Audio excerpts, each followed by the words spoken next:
Now, as I was going through my old written works, I realized just how different it was back then. This made me have an idea on making this episode on the weird stories I wrote.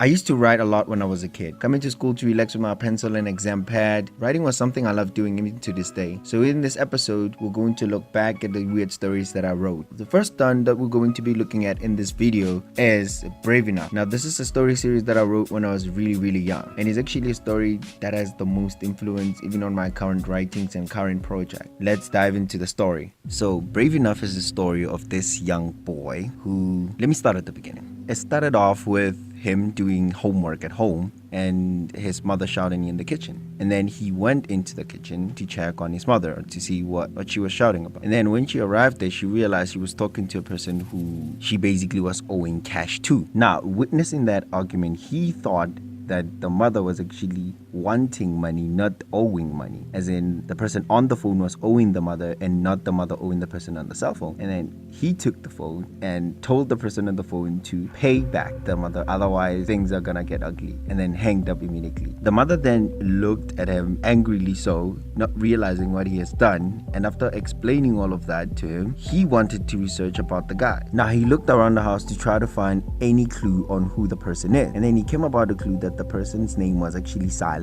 and lived near his teacher's house. And so he lied to his own mother that he was going to be late that the following day because he will be at his teacher's house, or else he was going to meet the person to confront the person that leave my mother alone, since well he knows all the expenses that his own mother is dealing with. And so the next day he went to the person's house, and then opening the door, he was very disrespectful. He told him his mind basically that leave my mom alone, and the man was triggered to the point that he looked at the boy and told him that because of what you just did, I am actually now going to take out your own family, your mom and dad, leaving you all alone. Now as he did, Peace went back home thinking that he got the upper hand and that the man was just posting empty threats. The following morning when he woke up very late because there was no one to wake him up. And looking around, he could not hear anybody in the house. But then again, he went to the bathroom. When he got to the bathroom, he saw a note in the bathroom door written, "I have got my revenge /Silent." And so he went to his parents' room to only find them that indeed Silent did murder them, and that became a revenge for him. So basically the story is about him trying to avenge his own parents. So the second part of the story is actually very fascinating because that's where it gets very weird. And now since while he was very young, he went to live with his grandparents. Now actually as it goes on, the story gets really weird, and what I mean by that is that now things like magic starts to get involved into the story.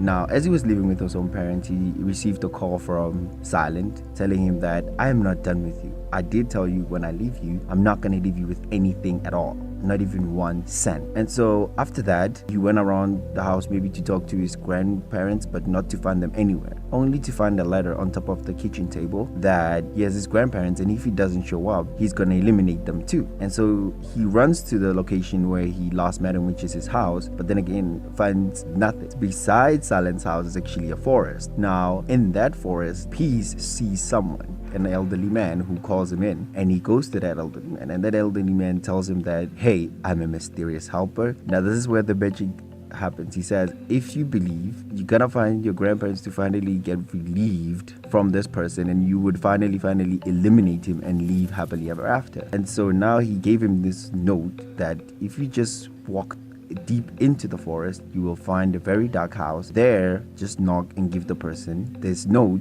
and he will help you eliminate this person. And so he took it and he moved deeper into the forest with the note, and he ran as fast as he could. And it was running, he saw somebody chasing him behind, and when he looked back, he actually saw that it was Silent chasing him. He ran as quick as he can deep into the forest. Now as he was running deeper into the forest, he started seeing a figure which turned out to be the dark house. And he got there, knocked as hard as he can, and then somebody opened the door, only to find out the man that he left behind there who gave him the note is actually the man who opened the door. And now that man finally introduced himself. He said he's Peter, and that it was just a test for him to actually come as far as he did. And he led him inside his house. And now as he led him inside his house, Silent was still chasing them, and they waited for him there, and the old man told him that this is where we're going to eliminate him. We are going to wait for him here. And immediately when Silent banged on the door, the old man opened the door and actually eliminated Silent. And he told, the elderly man finally told Peace that he never really took your grandparents. It was all an illusion for him to kill you. And so he went back to his own home to finally meet his grandparents, and he finally had 2 children with the wife. Now the story actually does not end there, as it has more and more and more layers to it,